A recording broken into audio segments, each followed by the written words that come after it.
శ్రీహరి సన్నిధిలో వేలాది సాలగ్రామాల్ని ఆ ఆధార పీఠం కింద స్థాపన చేస్తారో, అలాగే ఇక్కడ ఆ అమ్మవారి ఆధార పీఠం కింద 1,00,000 శ్రీచక్రాలు స్థాపన చేశారంటే చిన్న విషయమా చెప్పండి?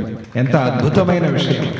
ఒక్క శ్రీచక్రాన్ని దర్శనం చేస్తే అన్ని పాపాలు పటాపంచలైపోతాయి, సమస్త కళ్యాణాలు కూడా ఆ శ్రీచక్ర దర్శనంతో కలుగుతాయి అని శాస్త్రాలు చెప్తూ ఉన్నప్పుడు 1,00,000 శ్రీచక్రాల మీద అమ్మవారు విరాజిల్లుతూ ఉన్నటువంటి లలితా పరమేశ్వరి, ఆ అమ్మవారిని దర్శనం చేస్తే కలిగే ఫలము అది మాటల్లో చెప్పేది కాదు. కనుక మనం ఫలం ఇంత అంత అని చెప్పుకోకుండా అమ్మవారిని దర్శనం చేస్తే ఫలము అనంతము.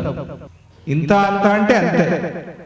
మనం ఆలోచన చేయకుండా అమ్మా నీ ఇష్టం అని ఆ అమ్మవారి చేతుల్లోనే మనం పూర్తిగా అర్పణాభావనతో సమర్పణ చేస్తే గనక అప్పుడు అనంతమైన ఫలాన్ని అమ్మవారు అనుగ్రహిస్తుంది.